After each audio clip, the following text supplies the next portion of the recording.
I had a stepfather that was putting a gun to my head, playing Russian roulette, things like that, you know. My mom was never around.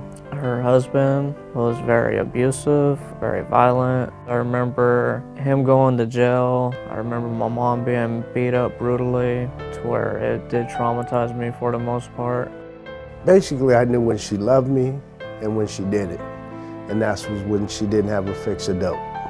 She was a heroin addict, and you know, I watched men come in and out and watched her get beat a few times, and I seen a lot of things that no child should be exposed to.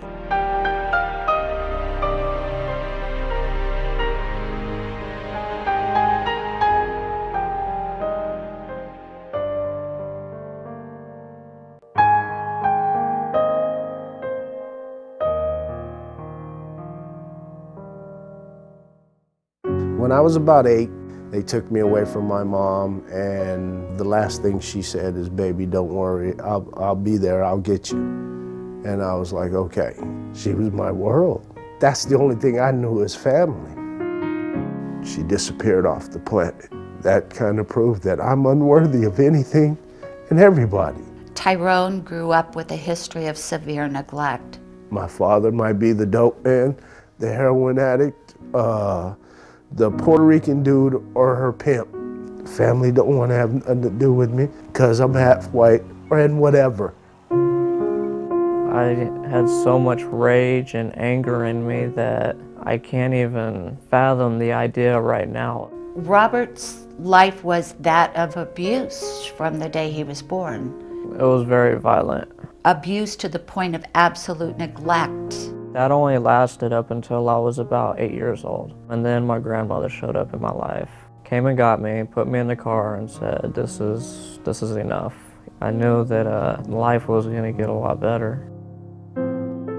That went on for a few years until I turned a teenager.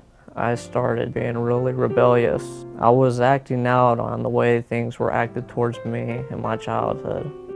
I ended up doing drugs, committing crimes, and being on the streets, and it got like that for years. I made the choice that I wasn't gonna live past 20, and it just was chaos after that. He also spun out of control. You know, I was pulling burglaries, doing drugs. I wanted to die because I was ashamed of who I am and too much of a coward to kill myself. I was homeless then. Started getting ugly. I started living, sleeping in the parks and sleeping down by the river. My hustle started becoming less of a hustle and just more out of desperation. I met this one guy and he's all, "You heard of Volunteers of America?" You know, for some reason, it just clicked. It was like, this can change right here and right now. I thought I had it going on, dude. It's a remarkable change that took place with him. We saw that, and every day it grew. I just started going to a lot of meetings.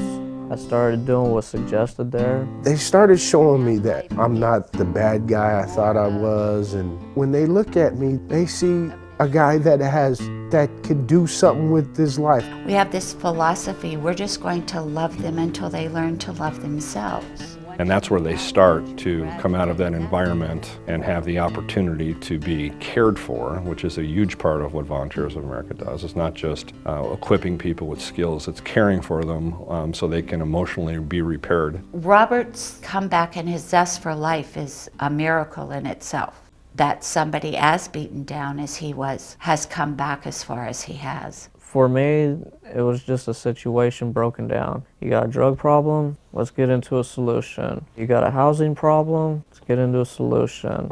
Their history and their life has created them to not trust anyone in what they say. So instead of us saying, we care, we have to behave like we care. I get to Bannon Street and, you know, my mind is doing what it does best, telling me, you know, you're a loser, you ain't worth it, why would they do anything for you? And I was like, well, you know what? Life has got to change.